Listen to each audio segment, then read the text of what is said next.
বন্ধুরা সবাই কেমন আছো? বন্ধুরা আজকে তোমাদের আপন মায়ের সাথে রাতে কাজ করার অসাধারণ একটি সত্য ঘটনা বলবো। গল্পটি শেষ পর্যন্ত শুনলে তোমরা বাধ্য হবে হাতের কাজ করতে।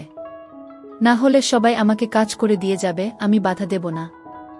সুজয় ইঞ্জিনিয়ারিং এর ছাত্র, বয়স 24 বছর। উড়িষ্যাতে 4 বছর হোস্টেলে থেকে ইঞ্জিনিয়ারিং পড়ে একটা সরকারি চাকরি করছে। গত বছরই চাকরি পেয়েছে আর এবছর কলকাতায় ট্রান্সফার হয়েছে। মাঝে মাঝে বাড়ি আসতো এবং 4-5 দিন থেকে আবার ফিরে যেত।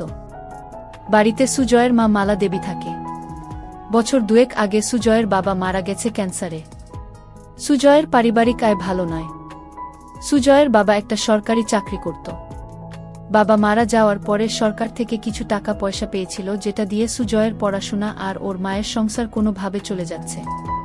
মালা দেবীর বয়স 42 বছর এবং খুব সুন্দর দেখতে, এবং এই বয়সেও নিজের যৌবন ধরে রেখেছে। মালা দেবী স্বামী মারা যাওয়ার পরে একাই থাকত আর মনে মনে ভাবত ছেলের কলকাতায় ট্রান্সফার হওয়ার পরে ছেলের একটা বিয়ে দিয়ে ছেলে বউকে নিয়ে সুখে শান্তিতে থাকবে। মালার এক বান্ধবী সুতপা মালার বাড়ির কিছু দূরেই থাকে। সুতপার স্বামী মিলিটারিতে কাজ করাকালীন মারা যায়। সুতপার একটাই মেয়ে সোমা।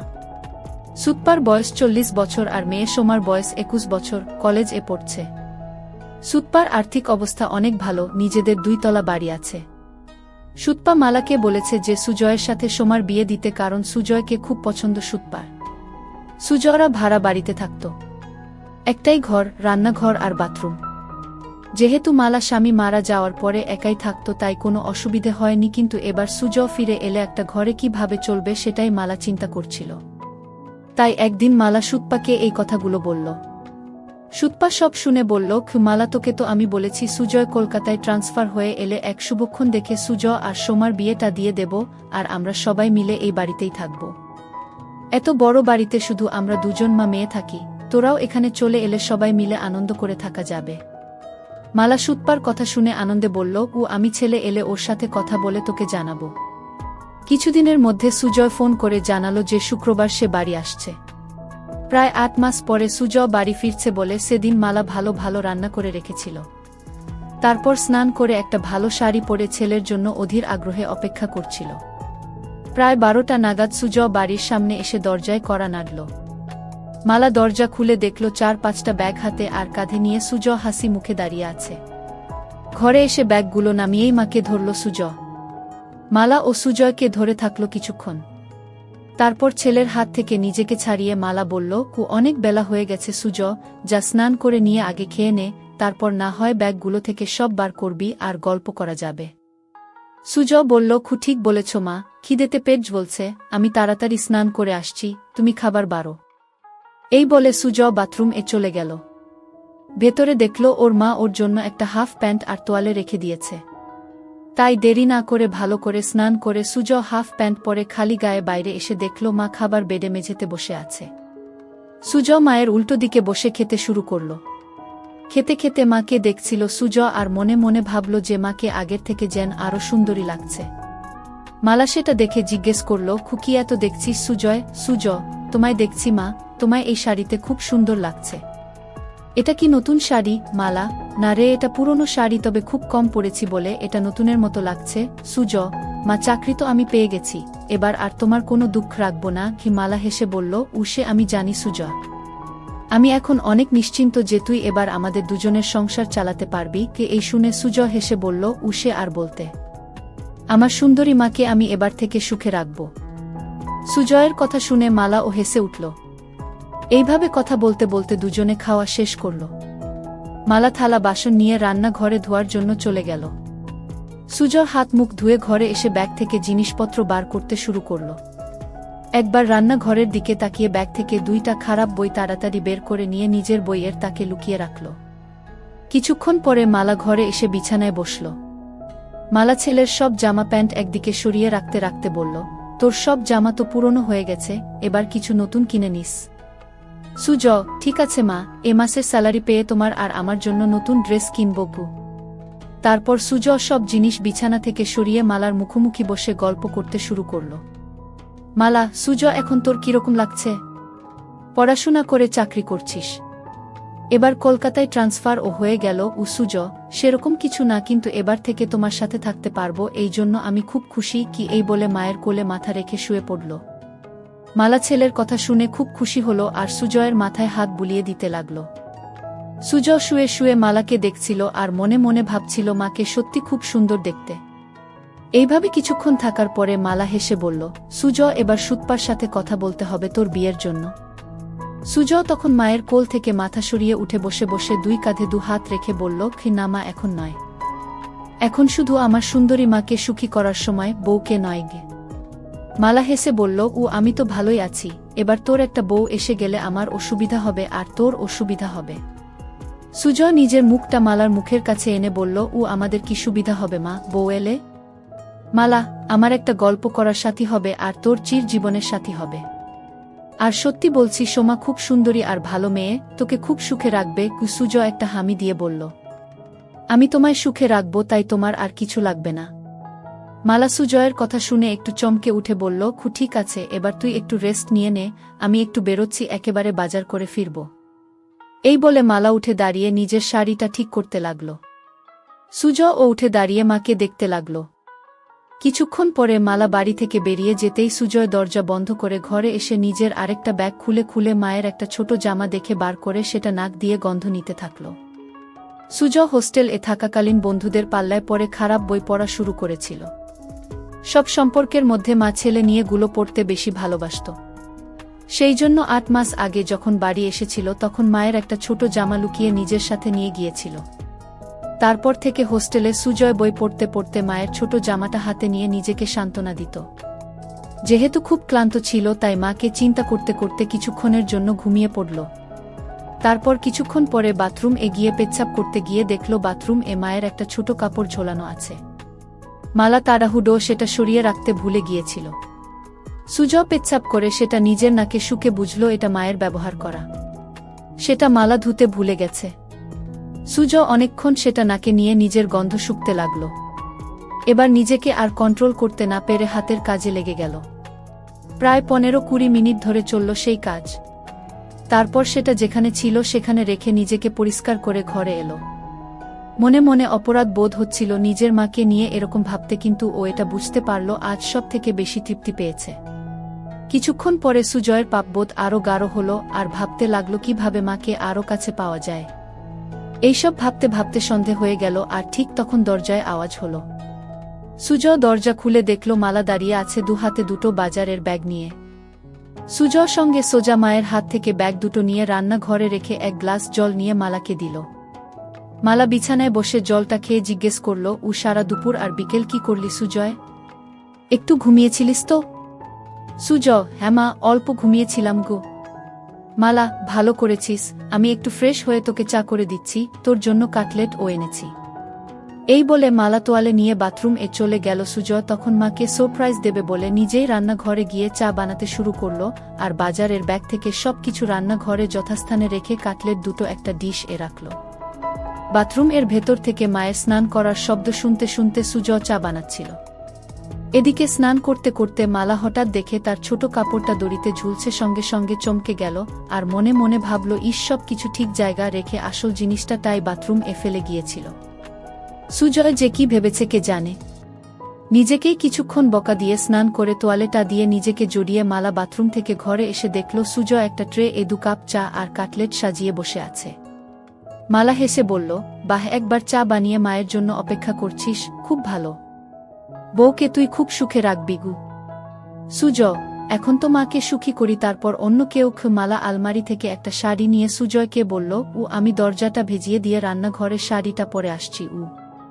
সুজয় এগিয়ে গিয়ে মালার হাত ধরে বলল, তুমি এই ঘরে চেঞ্জ করে নাও, আমি রান্নাঘরে যাচ্ছি, তোমার হয়ে গেলে আমায় ডেকে নিও গিয়ে। এই বলে সুজয় ঘরের দরজাটা ভেজিয়ে দিয়ে বাইরে অপেক্ষা করতে লাগল। ছেলের ব্যবহারে মালা খুব খুশি হয়ে ঘরেই ড্রেস চেঞ্জ করতে লাগল। সুজয় দরজাটায় একটু ফাঁকা রেখে ভেজিয়ে রেখেছিল যাতে সেই ফাঁক দিয়ে ঘরে ভেতরটা দেখা যায়। সুজয় দরজার ফাঁকে চোখ রাখতেই ভিতরের দৃশ্য দেখে হতভম্ব হয়ে গেল। এদিকে মালা ততক্ষণে শাড়িটা পরে নিয়ে সুজয়কে ডাকল ঘরের ভেতরে আসার জন্য। সুজয় মায়ের ডাক শুনে একটু চমকে গিয়ে ঘরে ভেতরে এলো এবং হঠাৎ খেয়াল করল ওটা শক্ত হয়ে দাঁড়িয়ে আছে। কোনো ক্রমে এক হাত দিয়ে সামাল দিয়ে বিছানায় বসল। মালা তখন আয়নার সামনে দাঁড়িয়ে চুল আঁচড়াচ্ছিল, তাই ছেলের দিকে খেয়াল করেনি। সুজয় মালাকে ডাকল, কুয়েসো মা, চা আর কাটলেট ঠান্ডা হয়ে যাবে, খেয়ে নাও আগে। মালা, ঠিক আছে চল খেয়ে নি গি, এই বলে বিছানায় এসে সুজয়ের মুখোমুখি বসল। দুজনে একসাথে কাটলেট আর চা খেতে লাগল। মালা, বাহ সুজয়, চাটা তো খুব ভালো বানিয়েছিস। সুজয়, তোমার ভালো লেগেছে মা? আমি হোস্টেলে মাঝে মাঝে নিজেই চা করে খেতাম। মালা হেসে উঠে সুজয়ের গালটা ধরে বলল, সত্যি ভালো হয়েছে, আমার ছেলে এখন নিজের খেয়াল নিজে রাখতে পারবে। সুজয় ও তখন মায়ের গালটা ধরে বলল, কি তোমার ওসব খেয়াল রাখবে তোমার ছেলে? দুজনেই একসাথে হেসে উঠল। মালা, আচ্ছা সুজয়, তোর চাকরি শুরু কবে থেকে? সুজয়, আজ 25 তারিখ, পরের মাসের 10 তারিখে অফিস জয়েন করতে হবে। মালা, একটা কথা বলার ছিল। সুজয়, কি কথা মা, বলো। মালা, সুতপাকে তোর মনে আছে? সুজয়, সুতপা মাসি কেন মনে রাখবো না মা, আমায় এত ভালোবাসে। মালা, সেটা জানি, তোকে ভালোবাসে বলেই একটা প্রস্তাব রেখেছে। সুজয়, কি প্রস্তাব? মালা, সুতপা তোর সাথে সোমার বিয়ে দিতে চায়। সুজয় লজ্জা পেয়ে বলল, এখন আমি বিয়ে করব না। মালা, সুতপা বলেছে সোমার সাথে তোর বিয়ে হবার পরে আমরা সবাই ওর বাড়িতে থাকব। আমি বলেছি যে সুজয়ের সাথে কথা বলে জানাবো। তুই কি বলিস এ ব্যাপারে? সুজয়, বিয়ের ব্যাপারটায় আমায় একটু সময় দাও। মালা, বুঝলাম ছেলের লজ্জা করছে, ঠিক আছে তুই সময় নিয়ে চিন্তা করে আমায় জানাস। কিন্তু আমাদের ঘরটা খুব ছোট দুজনের জন্য। আগে তুই ছোট ছিলিস তাই কোনোমতে চলে যেত, কিন্তু এখন তুই বড় হয়ে গেছিস। সুজয়, এমন কিছু ছোট নয় আমাদের ঘর, আমাদের দুজনের জন্য যথেষ্ট। মালা, কিন্তু তোর অসুবিধে হবে, আমি যখন কাপড় চেঞ্জ করব তখন তোকে বাইরে অপেক্ষা করতে হবে, এছাড়াও এই একটা বিছানায় দুজনের হবে না। সুজয় মালার কথা শুনে মনে মনে বলল, আমি তো চাই তুমি ঘরে কাপড় ছাড়বে আর আমি দরজার ফাঁক দিয়ে তোমার দেখব। মালা সুজয়ের দিকে তাকিয়ে বলল, কি ভাবছিস এত? কি করবি সেটা তো বল। সুজয় সঙ্গে সঙ্গে বলল, না কিছু ভাবছিলাম না, তবে এখন ওখানে যাব না, কিছুদিন চাকরি করে স্যালারি জমিয়ে তারপর না হয় যাওয়া যেতে পারে। মালা, ঠিক আছে, তোর যেটা ভালো মনে হয় সেটাই হবে। ঠিক আছে তুই টিভি দেখ, আমি রাতের রান্নাটা করে নিই গে। এই বলে মালা চায়ের ট্রেটা নিয়ে রান্নাঘরে চলে গেল। সুজয় টিভি দেখতে লাগলো, কিন্তু ভালো লাগছিল না। তাই সুজয় রান্নাঘরে গিয়ে দেখল মা এক মনে গুন গুন করে গান গাইতে গাইতে রান্না করছিল। সুজয় মাকে ধরে একটা হামি দিয়ে জিজ্ঞেস করল, মা আজ কি রান্না করছো? মালা চমকে উঠে হালকা হেসে বলল, আজ ডিমের ঝোল, ভাত আর আলু পোস্ত। সুজয় মায়ের কানে কানে বলল, তোমার হাতের রান্নার কোনো জবাব নেই মা। মালা নিজেকে কে ছাড়িয়ে নিয়ে বলল, এই দুষ্টু এখন ছাড় আমায়, না হলে রান্না করতে দেরি হয়ে যাবে। সুজয় আরও একটা হামি দিয়ে সরে দাঁড়ালো আর হেসে বলল, আমার মিষ্টি মায়ের হাতের রান্নায় আমার মন ভরে যায়। মালা হেসে বলল, এবার যা এখন থেকে, আমার রান্নাটা করতে দেখি। সুজয় তখন ঘরে চলে এসে আবার টিভি দেখতে লাগল। প্রায় 1 ঘন্টা পরে মালা এসে সুজয়ের পাশে বসল। মালা পুরো ঘেমে গেছে রান্না করতে করতে। সুজয় বলল, মা তুমি তো ঘেমে গেছ, শাড়িটা চেঞ্জ করে নাইটি পরে নাও। ছেলের কথা শুনে মালা বলল, আমি ভাবছিলাম তুই কি ভাববি তাই নাইটি পরছিলাম না। সুজয় অবাক হয়ে মালার দিকে তাকিয়ে বলল, আমি আবার কি ভাবব? যাও নাইটিটা নিয়ে এসে চেঞ্জ করে নাও, আমি রান্নাঘরে যাচ্ছি। মালা বলল, আমি বাথরুম এ চেঞ্জ করে নিচ্ছি, তুই টিভি দেখ। এই বলে মালা বাথরুম এ চলে গেল। সুজয় মনে মনে ভাবল, আরেকটা সুযোগ নষ্ট হলো মাকে ওভাবে দেখার। মালা বাথরুম এ গিয়ে নিজের গা ধুতে ধুতে রান্নাঘরে সুজয়ের ওইরকম ভাবে ধরার কথা ভাবতে লাগল। মনে মনে ভাবছিল, সুজয় কি তাহলে ইচ্ছে করে ওকে ধরে ওসব করছিল না, এটা হঠাৎ হয়েছিল। একটু চোখে চোখে সুজয়কে রাখতে হবে, কারণ এই বয়সটা খুব বাজে। এসব ভাবতে ভাবতে স্নান শেষ করে নাইটিটা পরে নিল। সুজয় না থাকলে মাঝে মাঝে মালা একসেট হয়ে রাতে শুতো, কিন্তু এখন সেটা আর হবে না। এমনিতে মালা খুব ওই স্বভাবের, আর স্বামী মারা যাওয়ার পরে সেটা আরও বেড়ে গেছে।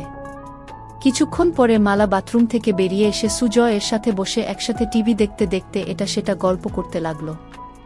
রাত প্রায় 10টা বাজে ঘড়িতে। এবার খাবার পালা, তাই মালা রান্নাঘরে গিয়ে খাবার বেড়ে নিয়ে এলো। সুজয় আর মালা দুজনে মেঝেতে বাবু হয়ে মুখোমুখি বসে খেতে শুরু করল। সুজয় খেতে খেতে মায়ের দিকে তাকাতেই দেখল মালা নিচু হয়ে যখন খাবার মুখে দিচ্ছিল তখন নাইটিটা নিচে নেমে যাচ্ছিল, আর সুজয় সেটা দেখছিল। কিন্তু হঠাৎ মালা সুজয়ের দিকে তাকিয়ে দেখতে পায় যে সুজয় ওর দিকে তাকিয়ে আছে। সঙ্গে সঙ্গে নাইটিটা একটু উপরে তুলে নিল আর তখন সুজয় আর মালার চোকাচুকি হল। সুজয় লজ্জায় মাথা নিচু করে ভাবতে লাগল কি ইসমা এবার বুঝতে পেরেছে, বকে না দেয় খু, কিন্তু মালা কিছুই বলল না, শুধু বলল খু খাবার এর দিকে মন দে কি। সুজয় হাফ ছেড়ে বাঁচল। এইভাবে দুজনের খাওয়া শেষ হল। তারপর মালা সব বাসন ধুয়ে ঘরে এসে মেঝেতে বিছানা করতে লাগল। সেটা দেখে সুজয় জিজ্ঞেস করল, খিমা তুমি কি নিচে শোবে? মালা, হ্যাঁ রে, বিছানায় দুজনের অসুবিধে হবে।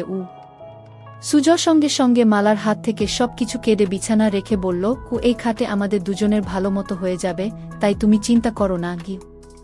মালা কিছু একটা বলতে যাচ্ছিল, কিন্তু সুজয়ের জেদে মুখে আর কিছু বলল না। কিছুক্ষণ পরে লাইট অফ করে দুজনে শুয়ে পড়ল। সুজয় ক্লান্ত ছিল, তাই কিছুক্ষণের মধ্যে ঘুমিয়ে পড়ল। মালা শুয়ে শুয়ে সারা দিনের কথা ভাবতে লাগল। বিশেষ করে রাতে ছেলে যেভাবে এক দৃষ্টিতে তার দিকে তাকিয়েছিল। ভাবতে ভাবতে একটু গরম হয়ে পড়ল। মনে মনে চিন্তা করল যে এবার থেকে সুজয়ের সব কিছু ভালো মতো লক্ষ্য করতে হবে। এইসব ভাবতে ভাবতে মালা ঘুমিয়ে পড়ল। চিরকাল খুব সকাল সকাল ঘুম থেকে ওঠা মালার অভ্যাস। মালা ঘুম থেকে উঠে সুজয়ের দিকে তাকিয়ে দেখল সুজয় গভীর ঘুমে আচ্ছন্ন। একটু নিচের দিকে তাকাতে দেখল সুজয়ের হাফ প্যান্ট তাবু হয়ে গেছে। সেটা দেখে মালা মনে মনে ভাবল ছেলে এমন কিছু স্বপ্ন দেখছে যাতে তাবু হয়ে গেছে। তারপর নিজের মনে হাসতে হাসতে বাথরুম এ চলে গেল। তারপর রান্না করে নিজে স্নান করে শাড়ি পরে চায়ের কাপ হাতে নিয়ে সুজয়কে ডাকল। সুজয় ঘুম থেকে উঠে দেখল মা চায়ের কাপ হাতে দাঁড়িয়ে আছে, একটা সুন্দর শাড়ি পরে। সুজয়, তা বাজে মা, এত সকালে তোমার স্নান হয়ে গেছে গি? মালা, 10টা বাজছে, আমায় একটু সুতপার সাথে বেরোতে হবে। তোর জন্য রান্না করা আছে, দুপুরে স্নান করে খেয়ে নিস, সন্ধে বেলায় আবার দেখা হবে। সুজয়, ঠিক আছে মা, তুমি চিন্তা করো না, কাল তো রবিবার। মালা, কেন কোথাও বেরোবি নাকি গু? সুজয় মালার হাত থেকে কাপটা নিয়ে টেবিলে রেখে মালাকে ধরে একটা পাপ্পা দিয়ে বলল, দেখি কি প্ল্যান করা যায়। মালা নিজেকে ছাড়াবার চেষ্টা করে বলল, আবার দুষ্টুমি হচ্ছে, আমার শাড়ি নষ্ট হয়ে যাবে, এখন ছাড় আমায়, পড়ে ধরার অনেক সময় পাবি। সুজয়, তোমায় ছাড়তে ইচ্ছে করছে না মা গি, এই বলে আবার সুজয় মায়ের কোমলতা অনুভব করতে থাকে। মালার ভালো লাগছিল, কিন্তু ওর দেরি হয়ে যাবে, তাই জোরে করে সুজয়কে সরিয়ে দিয়ে বলল, আমি এবার আসি, বুঝলি, না হলে দেরি হয়ে যাবে, তুই সময়মতো খেয়ে নিস। সুজয়, ঠিক আছে মা, তুমি একদম চিন্তা করো না, সাবধানে যেও। এরপরে মালা নিজের শাড়িটা ঠিক করে সুজয়ের দিকে একটা হাসি দিয়ে ঘরে থেকে বেরিয়ে গেল। আর সুজয় দরজা বন্ধ করে ঘরে এসে চা খেতে খেতে চিন্তা করল কি করবে সারাদিন। কিছুক্ষণ বসার পরে আলমারিটা খুলে মায়ের ছোট কাপড়গুলো বের করে বিছানা রাখল। দেখল সেগুলো অনেক পুরনো হয়ে গেছে। কিছুক্ষণ নাক দিয়ে সবগুলো শুকে আবার যথাস্থানে রেখে দিয়ে আলমারিটা বন্ধ করে দিল সুজয়। তারপর সুজয় ঘরটা আর রান্নাঘরটা পরিষ্কার করল। সুজয় মনে মনে একটা মতলব করল কি করে মাকে প্রতিদিন একসেট দেখা যায়, কারণ শাড়ি চেঞ্জ করার সময় বেশিক্ষণ দেখা যায় না। তাই ভাবল বাথরুম এ একটা ফুটো করতে পারলে স্নান করাটা ভালো মতো দেখতে পাবে। একটা হাতুড়ি আর পেরেক নিয়ে বাথরুমের দরজায় সুজয় একটা ফুটো করে দিয়ে দেখল যে ফুটোটা একদম সঠিক জায়গায় হয়েছে, যেখান থেকে ভিতরের দৃশ্য স্পষ্ট দেখা যাবে। তারপর স্নান করে খেয়ে নিয়ে একটু ঘুমোতে গেল সুজয়। ঘুম থেকে উঠে দেখল যে সন্ধে হয়ে গেছে আর মালার আসার সময় হয়ে গেছে। কিছুক্ষণের মধ্যে দরজায় আওয়াজ শুনে সুজয় দরজা খুলে দিয়ে দেখল মালা এসেছে। ভেতরে এসে মালা বলল, সুজয়, দুপুরে খেয়েছিলিস তো? সুজয়, হ্যাঁ মা, খেয়েছিলাম। তোমার দিনটা কেমন কাটল? মালা বিছানায় বসে ফ্যানের হাওয়া খেতে খেতে হেসে বলল, আমার আবার দিন কেমন কাটবে, যেরকম কাটার সেরকম কেটেছে গি। সুজয়, তুমি যাও বাথরুম এ ফ্রেশ হয়ে এসো, আমি চা বানাচ্ছি গু। মালা সেটা শুনে বাথরুম এ চলে গেল আর সুজয় ও রান্নাঘরে চলে গেল। মালা বাথরুম এর দরজা বন্ধ করতেই সুজয় দরজার ফুটো চোখ রাখল। সুজয় হা করে শুধু দেখতে লাগলো নিজের মাকে আর এক হাত দিয়ে হাতের কাজে মনোযোগ দিল। এদিকে গ্যাসে জল গরম হয়ে ফুটছে, তাই তাড়াতাড়ি চা বানানোতে মন দিল। কিন্তু কিছুতেই নিজের মন থেকে মায়ের ওই রূপটা মুছতে পারল না। কিছুক্ষণ পরে সুজয়ের চা বানানো শেষ হল। এদিকে মালার স্নান হয়ে গেছে আর মালা বাইরে এলো। ঘরে গিয়ে মালা চুল আঁচড়াতে লাগলো আর সুজয় চা নিয়ে এসে বিছানায় বসে মালাকে দেখছিল। মালা আয়নায় সেটা দেখে সুজয়কে জিজ্ঞেস করল, সারাদিন কি করলি? সুজয়, রান্নাঘর পরিষ্কার করলাম, আর মনে মনে বলল বাথরুম এর দরজায় একটা ফুটো করলাম তোমায় দেখব বলে। মালা চায়ের কাপটা হাতে নিয়ে রান্নাঘরে গিয়ে দেখল ছেলে সব ভালোভাবে পরিষ্কার করেছে, আর তারপর ঘরে এসে এদিক ওদিক দেখে বলল, বাবা তুই তো সব পরিষ্কার করে দিয়েছিস, আমার লক্ষ্মী ছেলে। এই বলে চায়ের কাপটা টেবিলে রেখে হাত বাড়িয়ে বলল, আমার সোনা ছেলে, আয় আমার কাছে। সুজয় সঙ্গে সঙ্গে মালার কাছে ছুটে গেল। কিছুক্ষণ ধরে থাকার পরে দুজন আলাদা হলো। তারপর মালা রান্নাঘরে চলে গেল রান্না করতে, আর সুজয় টিভি দেখতে লাগল। কিছুক্ষণ পরে রান্না শেষ হলে দুজন একসাথে খেয়ে নিল। আজ সুজয় একইভাবে মালার দিকে তাকিয়ে গভীর খাজ দেখছিল, আর আজ মালা সেটা লক্ষ্য করল কিন্তু কিছু বলল না। এইভাবে খাওয়া শেষ করে মালা আর সুজয় বিছানায় শুতে এলো। দুজনে পাশাপাশি শুয়ে আছে। ঘরে নাইট বাল্বটা জ্বলছে। মালা চিন্তা করছে সুজয় কেন বারবার ওর দিকে তাকিয়ে থাকে। সুজয়ের মাথায় শুধু স্নান করার দৃশ্যগুলো আসছিল। এইভাবে দুজন ঘুমিয়ে পড়ল। মাঝরাতে সুজয় টয়লেট গিয়ে ফিরে এসে নাইট বাল্বের আলো দেখল নাইটিটা উপরে উঠে গেছে। সুজয় আস্তে আস্তে মালার কাছে এসে মালাকে দেখতে লাগল। তারপর সুজয় মায়ের দিকে তাকিয়ে দেখল মা গভীর ঘুমে আচ্ছন্ন, তাই সাহস করে মায়ের কাছে এগিয়ে গিয়ে গেল। খুব ভালোই লাগছিল সুজয়ের। হাত দিতেই সঙ্গে সঙ্গে মালা একটু নড়ে উঠল। সেটা দেখেই ভয়ে সুজয় তাড়াতাড়ি হাত সরিয়ে নিয়ে বিছানায় শুয়ে পড়ল। মালা তখন পাশ ফিরে শুল। সুজয় আর কিছু না করে আস্তে আস্তে ঘুমিয়ে পড়ল। পরের দিন সকালে মালা ঘুম থেকে উঠে তাড়াতাড়ি নিজেকে ঠিক করে নিয়ে ছেলের দিকে তাকিয়ে দেখল ছেলে উপুড় হয়ে ঘুমে মগ্ন। তারপর বাথরুমে চলে গিয়ে নিজেকে ফ্রেশ করে মালা চা বানাতে লাগল। সুজয় উঠে ড্রেস চেঞ্জ করে চা খেয়ে বাজারে চলে গেল। মালা ভাবতে থাকল কি হচ্ছে এসব। হোস্টেল থেকে ফেরার পর থেকে সুজয়ের আচরণে কেমন পরিবর্তন এসেছে। এসব ভাবতে ভাবতে ঘরে গিয়ে বসল। বাজার যেহেতু অনেক দূরে, তাই সুজয়ের ফিরতে ফিরতে আরও 1-2 ঘন্টা লাগবে। এদিক ওদিক দেখতে দেখতে হঠাৎ দেখল সুজয়ের বইয়ের তাকে বইগুলো কেমন যেন অগোছালো আছে। তাই মালা বইগুলো তাক থেকে নামিয়ে ঘোচাতে লাগল, আর মনে মনে ভাবল ছেলে রান্নাঘর সব পরিষ্কার করেছে, অথচ নিজের বইয়ের তাক সাজাতে ভুলে গেছে। একটার পর একটা বই সাজিয়ে রাখতে রাখতে মালা দেখল একটা মোটা বইয়ের ভেতর কিছু যেন আছে। বইটা খুলতেই দেখল একটা পাতলা বই মলাট দেয়া। মালা ভাবতে লাগল কি বই যে মোটা বইয়ের ভেতরে সুজয় রেখেছে। গল্পের বইটা হাতে নিয়েই একটা পাতা উল্টোতেই কভার ফুটো, আর নাম দেখে মালা চমকে উঠল। বই যা দেখল তাতে তো নিজের চোখকে বিশ্বাস করতে পারছে না। এও কি সম্ভব? পাতা উল্টাতেই দেখল মা আর ছেলের গল্প। সূচিপত্র দেখে আরেকবার চমকালো মালা। একটা গল্পের কিছুটা অংশ পড়ল, অবাক হয়ে ভাবতে লাগল এটা কিভাবে সম্ভব, আর সুজয় এই বই পেল কোথায়? তাহলে কি এসব গল্প পড়েই সে আমাকে নিয়ে ওসব কথা ভাবে? মালা বিছানায় শুয়ে শুয়ে 2টো গল্প শেষ করল এবং এতটাই গরম হয়ে গেল যে বিছানায় শুয়েই। তারপর বইটা জায়গা মতো রেখে দিয়ে বাথরুম চলে গিয়ে মালা নিজেকে পরিষ্কার করল। তারপর ঘরে এসে বসে চিন্তা করতে লাগল। অনেক দিন পরে আজ মালা খুব উত্তেজনা অনুভব করল। হঠাৎ দরজার আওয়াজ শুনে মালা দরজাটা খুলে দেখল সুজয়। সুজয় ভেতরে এসে মাংসটা মায়ের হাতে দিল। মায়ের দিকে তাকিয়ে দেখল মায়ের কপালে ঘাম, আর মায়ের চোখ মুখটা কেমন যেন লাগছে। সঙ্গে সঙ্গে সুজয় মায়ের গালে 2টো হাত রেখে জিজ্ঞেস করল, খিমা তোমার কি শরীর খারাপ লাগছে? এত ঘেমে আছো কেন? মালা ঘাম মুছে বলল, কিছু না সুজয়, গরম পড়েছে তো তাই। সুজয় তখন বলল, ঠিক বলেছ মা, আজ বেশ গরম। সুজয় বলল, মা আমি একটু বেরোচ্ছি, এক বন্ধুর সাথে দেখা করে চলে আসবো। মালা, ঠিক আছে, বেশি দেরি করিস না, আমি রান্না তাড়াতাড়ি করে নেব। এই বলে সুজয় বেরিয়ে গেল। মালা দরজা বন্ধ করে ভাবল আর একটু হলেই ছেলে বুঝতে পারত যে এটা গরমের ঘাম নয়, এটা অন্য কিছুর ঘাম। এই ভেবে নিজের মনে হাসতে লাগল। বাকি রান্নাগুলো করে মালা দেখল ছেলের ফিরতে এখনো দেরি আছে, তাই ভাবল বাথরুমটা একবার পরিষ্কার করে নেওয়া যাক, তারপর স্নান করে নেবে। বাথরুম ঢুকে মালা দেওয়ালগুলো পরিষ্কার করতে করতে হঠাৎ মালা দেখল যে দরজায় একটা ফুটো। মনে মনে চিন্তা করে দেখলেন যে এই ফুটোটা তো আগের সপ্তাহে যখন বাথরুম পরিষ্কার করেছিল তখন তো ছিল না। তার মানে এই ফুটোটা কি সুজয় করেছে? বাথরুম থেকে বেরিয়ে এসে মালা ফুটো চোখ রেখে দেখল যে ভেতরে কেউ স্নান করলে এই ফুটো দিয়ে সব দেখা যাবে। এবার মালার মাথায় আকাশ ভেঙে পড়ল। তার মানে সুজয় কি ওই ফুটো দিয়ে ওকে দেখেছে? কি শয়তান ছেলে! এটা ভাবতে ভাবতে মালার রাগের সাথে উত্তেজনায় গা রি রি করতে লাগল। বাকি অংশ পরের ভিডিওতে দেওয়া হবে।